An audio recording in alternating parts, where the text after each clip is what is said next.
हम लोग अपने सीखने की प्रक्रिया की शुरुआत करते हैं।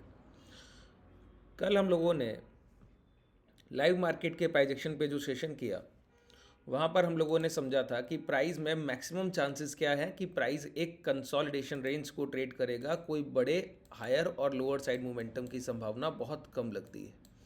तो कल की क्लोजिंग जिस तरीके की हमको मिली थी, वो क्लोजिंग कैसी थी सर? क्लोजिंग कल हम लोगों को मिली थी एक नेगेटिव क्लोजिंग। ठीक है, नेगेटिव क्लोजिंग के बाद आज बाजार ने शुरुआत कैसी की? आज मार्केट ने शुरुआत भी नेगेटिव स्ट्रक्चर के साथ की।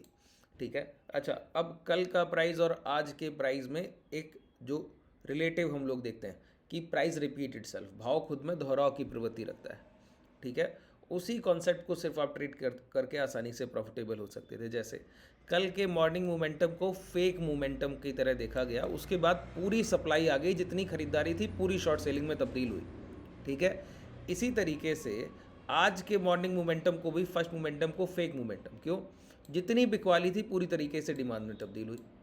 ठीक है, इसी तरीके से प्राइस को हम लोग ट्रेड करते हैं सर। अब आज जो हम लोग बात करेंगे वो बात करेंगे पॉजिटिव कंसोलिडेशन। पॉजिटिव कंसोलिडेशन पर आप लोगों ने बहुत कमेंट किए, बहुत मैसेजेस कॉल्स आप लोगों ने किए कि पॉजिटिव कंसोलिडेशन पे एक सेशन अलग से किया जाए रिसेंट मार्केट स्ट्रक्चर्स को देखते हुए, जिससे ये पता लगे कि किस तरीके से प्राइस में आप बॉटम फिशिंग करते हैं। देखिए, पॉजिटिव कंसोलिडेशन का काम समझ लीजिए कि हम यूज़ कैसे करेंगे, किस काम आने वाला है आपके, है ना।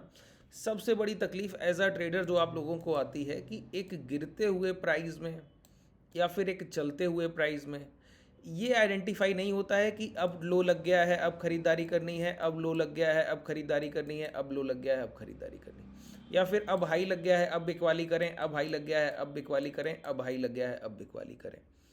तो प्राइस कितना डिस्काउंट हो जाएगा ये कहना आपके लिए मुश्किल होता है, या फिर प्राइस में पीक पॉइंट कहाँ बनेगा ये कहना मुश्किल। टॉप और बॉटम का आइडेंटिफिकेशन जब बन रहा हो उस समय करना बाजार में एज अ ट्रेडर सबसे मुश्किल काम है। और कई ट्रेडर्स इसी चीज़ के मारे हुए होते हैं कि उनका लाइफ इसी में चला जा रहा है कि सर टॉप पकड़ना है और बॉटम पकड़ना है। देखिए, एक माइंडसेट मैं आपको बहुत क्लैरिटी से डिलीवर करता हूँ क्या, कि कोई भी ट्रेडर अगर 100% मोमेंटम को कैप्चर करने की कोशिश करेगा ना, तो वो हमेशा ही परेशान रहने वाला है, हमेशा ही घाटे के सौदे होंगे। अगर आपकी ये कोई सोच है कि आप किसी तरीके से बॉटम को खरीद के टॉप पर बेचें और टॉप पर बेच के बॉटम को खरीदें, ये 100% मोमेंटम कैप्चर का जो आपका ये जो ड्रीम है ये कभी भी फुलफिल नहीं होगा। ये बाजार में आपको सिर्फ परेशान करेगा, बार बार आप एसएल हंटिंग करेंगे। एक बात बताइए, किसी प्राइस में प्रॉफिट बुकिंग हुआ या फिर शॉर्ट सेलिंग आया? 50,000 का बैंक निफ्टी ट्रेड कर रहा था और 50,000 का बैंक निफ्टी 49,500 आया। आप कैसे कह सकते हैं यहाँ पर इसका मोमेंटम खत्म हो गया? हो सकता है यहाँ पर ओपन इंटरेस्ट ज़्यादा हो, प्राइस थोड़ी देर रुके, उसके बाद ब्रेक कर दे। तो गिरते हुए प्राइस को आप कैसे प्रेडिक्ट कर लेंगे कितना गिरेगा? हम तो रिवर्सल पे प्रेडिक्ट कर सकते हैं। इसी को टेक्निकल में हम लोग बोलते हैं कि जो ट्रेडर एक 100% मोमेंटम में से ऊपर का 20 और नीचे का 20 छोड़कर चलता है, मतलब मिडिल के 60% को जो ट्रेड कर रहा है, उसकी प्रॉफिटेबिलिटी कभी भी खत्म नहीं होगी। लाइफ लाइन सर्वाइवल है, लाइफ लॉन्ग। कभी भी आपसे एज अ बिजनेस इस बाजार को आप ट्रेड करेंगे। मतलब जब भी प्राइस में लो लगेगा तो नीचे का 20% मोमेंटम क्या होगा सर? वो आइडेंटिफिकेशन में चला जाएगा कि यही लो है, बॉटम है कि नहीं है। अगर आप गिरते हुए प्राइस को खरीद रहे हैं ना, तो आप गलती कर रहे हैं। गिरने के बाद एक कन्वर्ट होने का जो स्ट्रक्चर बनता है, वहाँ पर हमारी बाइंग अपॉर्चुनिटीज़ बनती हैं। ठीक है, तो नीचे का 20% मोमेंटम हमको छोड़ना होगा और यही 20% ही हमारा रिस्क होता है, और ये 60% इसके बाद हमारा टारगेट होता है। और कभी भी रजिस्टेंस के पास प्रॉफिट बुकिंग नहीं करते, रजिस्टेंस से पहले पहले जब प्राइस का इम्पैक्ट खत्म हो रहा होता है तभी कर लेते हैं। ठीक है, जैसे अगर यहाँ पर हम लोग खरीदारी को प्लान करते हैं और यहाँ बाइंग कर कर हम लोग सोचें कि रजिस्टेंस के पास प्रॉफिट बुकिंग करेंगे, तो प्राइस तो इस रजिस्टेंस से पहले लौट कर आ गया। तो ये हमारा 60%, ऊपर का 20 और नीचे का 20 छोड़कर जिसने ये ट्रेड किया वो प्रॉफिटेबल है। बात क्लियर हो रही? तो कभी भी आप ये सोचिए कि आप टॉप पर बेचेंगे और चलते हुए प्राइस को शॉर्ट कर देंगे। कोई भी प्राइस अपने रेजिस्टेंस के पास पहुंचा, आपने शॉर्ट कर दिया, इम्पैक्ट पता नहीं कहाँ खत्म होगा सर, प्राइस कहाँ से रिवर्स करेगा, तो आपका एसएल हंटिंग होगा कि नहीं होगा? गिरते हुए प्राइस में आपने देखा कि सपोर्ट के पास पहुंच रहा है, शॉर्ट कर दिया। गिरता हुआ प्राइस किसी सपोर्ट को रिस्पेक्ट नहीं करता जब डाउनफॉल में होता है, एक बड़ा सीवियर पैनिक आ रहा होता है। ठीक है, अभी रिसेंटली आपने इस चीज़ को गौर किया है। ये सपोर्ट एरिया था डे लो, प्रीवियस डे लो एक अच्छा सपोर्ट एरिया होता है कि नहीं होता है? प्राइस ने एक ही कैंडल में ब्रेक डाउन किया। उसके पहले का डे हाई कि जहाँ से प्राइस ने गैप अप किया वो एक अच्छा सपोर्ट एरिया होता है कि नहीं होता है? प्राइस आया, सिर्फ टेस्ट किया, रिटेस्ट करके दोबारा में ब्रेक कर दिया, तो कितना ही मोमेंटम लगता है? नहीं, कोई भी प्राइस अपने बायर या सेलर के प्राइस को रिस्पेक्ट करेगा तो ही वो वहाँ पे ट्रेडेबल है, नहीं कर रहा है तो वो रेजिस्टेंस सपोर्ट वैलिड नहीं है। तो गिरते हुए प्राइस में किसी सपोर्ट के पास खरीदारी कर लेना, जब तक स्ट्रक्चर चेंज ना हो जाए, गलती कर रहे हैं। चलते हुए प्राइस में टॉप पर बेच देना कि आप सोचे कि रेजिस्टेंस है, गलती कर रहे हैं। तो फिर क्या होना चाहिए सर? एक प्राइस एक्शन बिहेवियर, जैसे कि अगर मैं आपको बोलूं कि कोई गिरता हुआ प्राइस कभी आपको दिखाने लगे एक बायर का व्यवहार, बायर्स बिहेवियर, तो आप समझ लेंगे ना कि यहाँ पर स्ट्रक्चरल फॉर्म होगा रिवर्सल के लिए, स्ट्रक्चर चेंज होगा रिवर्सल के लिए, कि एक डाउनफॉल प्राइस है, 100 का भाव 90 तक आया और 90 के बाद अब प्राइस में जो मोमेंटम है वो बता रहा है बायर्स बिहेवियर। ये बायर्स और सेलर्स बिहेवियर जो प्राइजेक्शन में होते हैं ना, ये बहुत ज़रूरी होते हैं। जैसे यहाँ पर कल ही हम लोगों ने इस बात को डिस्कस किया था, कल का लोअर विक का जो लोअर विक का प्राइजेक्शन और अपर विक का प्राइजेक्शन का जो कल का सेशन है दोपहर का, वो सभी लोगों ने नहीं देखा है क्या? अगर नहीं देखा है तो डायरेक्टली चैनल को ओपन करके भी देख सकते हैं, या फिर आप डिस्क्रिप्शन में टेलीग्राम का लिंक है, उससे आप ज्वाइन करके हमसे जुड़ भी जाएंगे और उस सेशन को भी देख लेंगे, वहाँ पे मैं वो लिंक पोस्ट करा दूंगा, ठीक है? उसको ज़रूर देखिएगा। बायर्स बिहेवियर क्या है बताइए? ये प्राइस में डाउनफॉल है, लेकिन हर प्राइस में एक लोअर विक के साथ प्राइस आगे बढ़ रहा है, मतलब बड़ी गिरावट नहीं होगी। कल भी हमने इस बात को समझा था कि प्राइस में क्या है, गिरता हुआ प्राइस है, लेकिन स्ट्रक्चर में लोअर विक बढ़े हैं, मतलब हर बार गिरता है, खरीदारी खरीद लेते हैं सर। इसका मतलब है हर जगह rejection of sellers, seller sell करता है, उनको रिजेक्ट करता है बायर निचले स्तर से। और हम बिलीव किस पे करते हैं? क्लोजिंग मोमेंटम पे। जब बंद होने को भाव आए तो कैसा बिहेवियर है? तो प्राइस में यहाँ पर रिजेक्शन दिख रहा है। रिजेक्शन का मतलब क्या है? बायर्स हर जगह से खरीदारी करें, तो प्राइस में कोई बड़ा डाउनफॉल हो सकता है क्या? नहीं हो सकता है। इसी तरीके के बायर सेलर के बहुत सारे बिहेवियर होते हैं। जब आप क्लासेस में आते हैं तो इन सारे कॉन्सेप्ट पे हम लोग बात करते हैं। अब बायर बिहेवियर में एक होता है पॉजिटिव कंसोलिडेशन, ठीक है? एक एक पॉइंट को क्लियर कर रहा हूं, बहुत ध्यान से सुनते जाइए। इस पूरे सेशन को लास्ट तक देखिए, आपको कोई भी स्ट्रक्चर में कभी भी कोई डाउट नहीं आएगा। अब देखते ही पकड़ लेंगे कि यहां पर खरीदारी हो रही, ठीक है? अब जैसे इस निफ्टी के लाइव मार्केट का भी ये जो इंडेक्स है, आपको कोई बोले कि यहाँ बड़ी बिकवाली हो जाएगी, आप उससे बस एक ही बात बोलिएगा, क्या? कि इस प्राइस बिहेवियर को देखकर और इस प्राइस बिहेवियर को देखकर तो नहीं लगता है बिकवाली हो जाएगी। क्यों? क्योंकि अभी प्राइस में एक प्रीवियस मोमेंटम तो डाउनवर्ड्स है, प्राइस में थोड़ी प्रॉफिट बुकिंग आई है, नो डाउट, लेकिन इस प्रॉफिट बुकिंग में आज के मोमेंटम को अगर आप वरीयता दें तो बाई और सेल, मतलब खरीदार और बिकवाल, इन दोनों के प्राइजेक्शन में जो डिफरेंस है, major difference time with price का डिफरेंस है। क्या? कि बायर ने देखिए 49,540 से खरीदारी की और हाई लगा दिया है 49,900 का, ठीक है? तो ये लगभग आप देखिए 400 450 पॉइंट 400 पॉइंट का मोमेंटम मान लेते हैं। कितना समय लगा बाजार को ये मोमेंटम करने में? 9:40 के बाद हम लोगों ने हाई लगा दी है 10:35 पे, 55 मिनट का समय लगा है सर, ठीक है? अब यहाँ से 49,900 से भी हम ट्रेड कर रहे हैं 800, ये 120 पॉइंट की गिरावट है। और टाइम कितना लग गया? 9:35 से अभी जो टाइम हो रहा है 12:40 सर, 10:35 से 11:35, 12:40, सोचिए 2 घंटा 10 मिनट, 2 घंटा 5 मिनट। अब बताइए, जितना खरीदारों ने खरीदारी की है 55 मिनट में, उसका आप आधा नहीं बेच पाए हैं 2.5 घंटे में, 2 घंटे में। तो ये कोई बायर अच्छे बायर हैं? टाइम विद प्राइस से ही समझ आ गया ना कि बायर्स स्ट्रांग है, किससे? सेलर से। बात क्लियर हो गई। अब तब तक तो शॉर्ट सेलिंग हो ही नहीं सकती जब तक इन बायर्स को कोई सेलर ना काट दे, मतलब कोई भी सप्लाई आएगी तो डे लो के नीचे, जब तक 49,500 ब्रेक नहीं होता बिकवाली की, सोचे ही मत। सिंपल लॉजिकल प्राइजेक्शन कॉन्सेप्ट है कि नहीं? और सिर्फ टाइम विद प्राइस। कितना ही आपको चार्ट रीडिंग की जरूरत पड़ गई इसमें सर? अब बस अपने बाइंग प्लान करने हैं, कैसे आप अपनी पोजीशंस को बनाते हैं, उसके लिए हैजिंग सीखना पड़ेगा सर। अगर हैजिंग नहीं आता है ना तो आप पोजीशंस को राइटली एग्जीक्यूट नहीं कर पाएंगे। आपको मैं ये बोलूं अगर यहाँ पर कि प्राइस में अब और गिरावट नहीं होगी तो इसको ट्रेड करने का तरीका क्या है? आप तो सिर्फ कॉल बाई करना जानते हैं सर।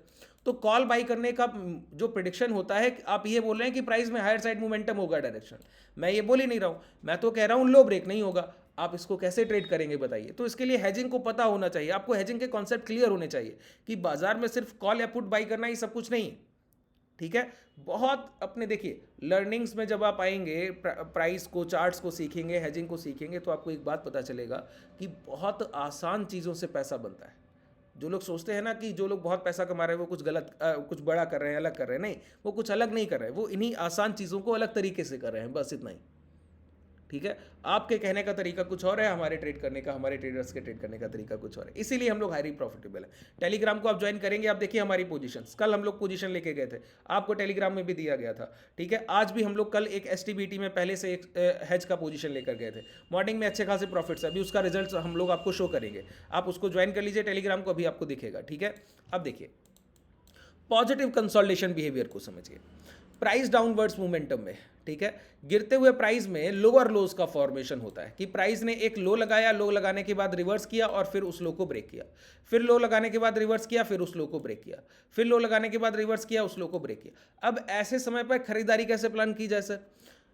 ये जब लो लगता है ना और जहां से पुल बैक आता है, ये पुल बैक का प्राइजेक्शन अगर आप बहुत महीन तरीके से देखेंगे तो समझ आ जाएगा कि अब ये लो ब्रेक होने की संभावना बहुत कम हो गई या ट्रैप हो गई, मतलब आप शॉर्ट सेल नहीं करेंगे उसके बाद। कैसे?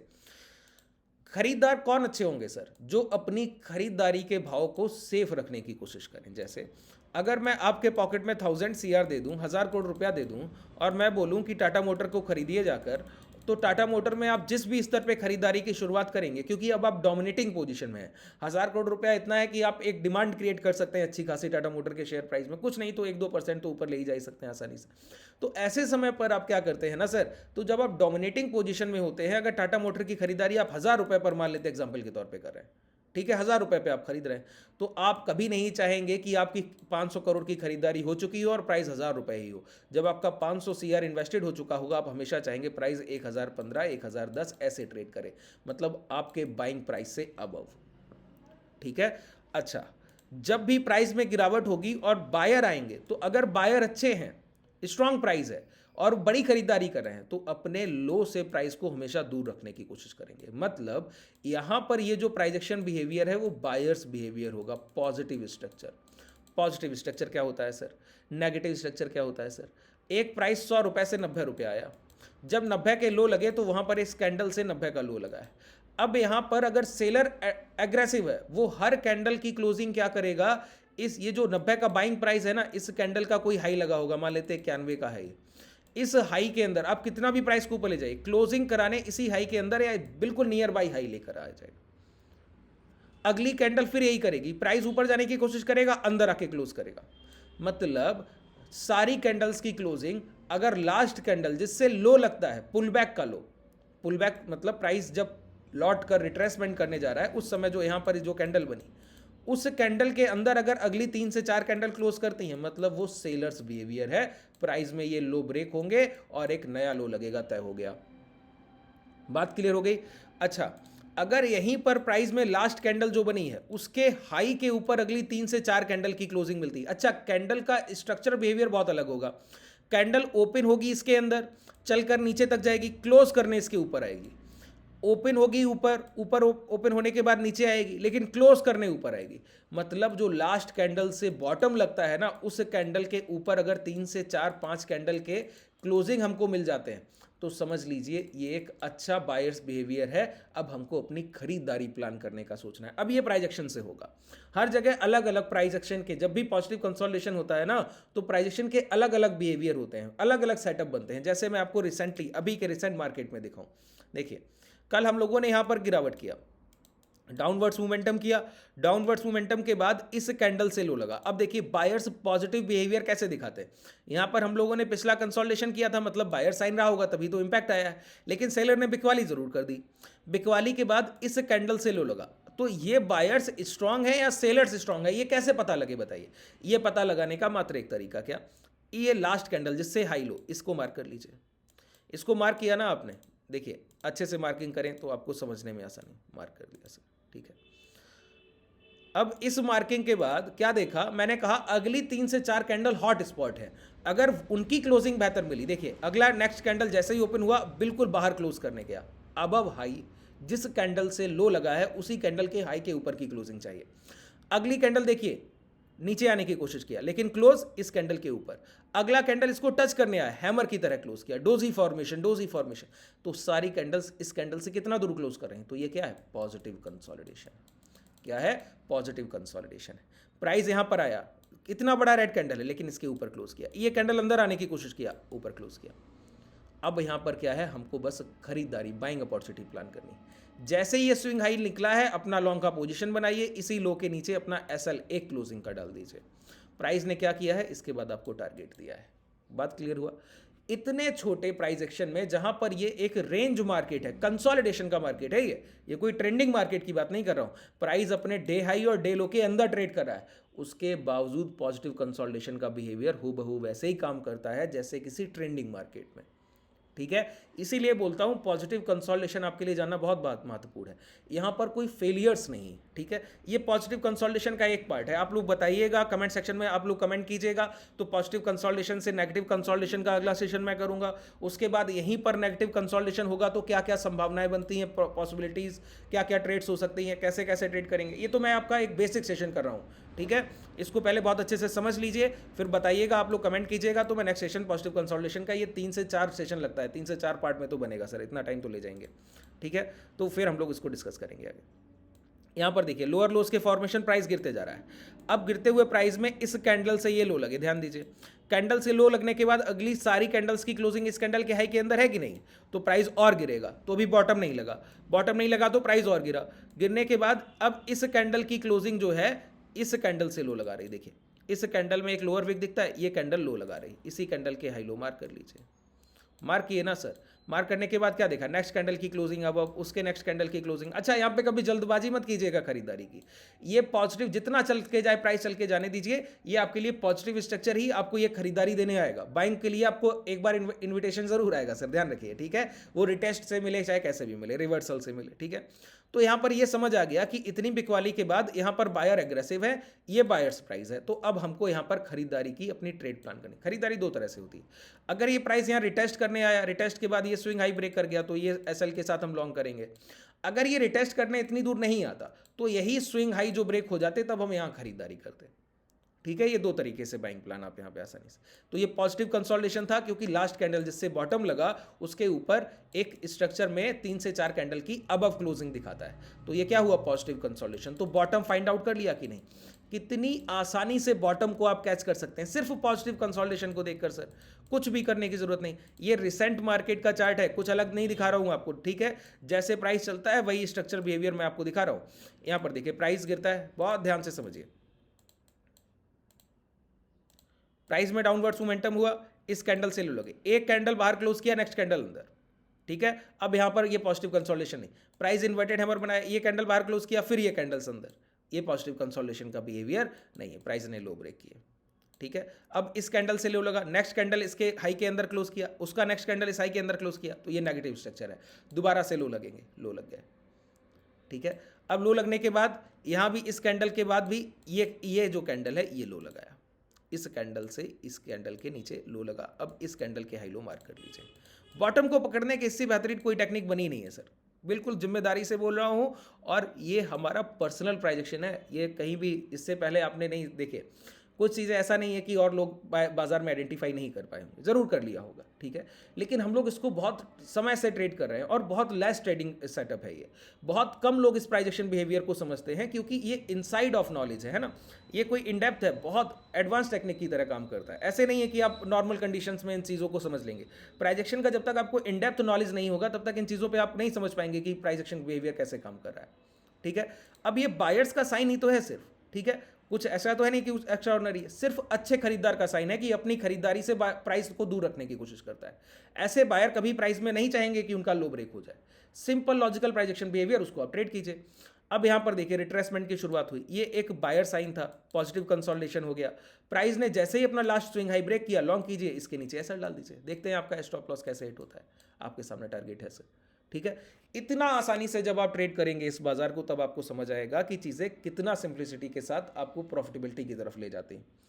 ठीक है, अब हैजिंग को इसके साथ जोड़ दीजिए तो सर सोने पे सुहागा है। ठीक है, चलिए कोई भी डाउट इस सेशन में आपको रह गया हो तो मुझे कमेंट सेक्शन में बताइएगा। डिस्क्रिप्शन में टेलीग्राम और व्हाट्सएप कम्युनिटी का लिंक है और कॉन्टैक्ट डिटेल भी है, डायरेक्ट आप कॉन्टैक्ट करके भी ज्वाइन कर सकते हैं। धन्यवाद।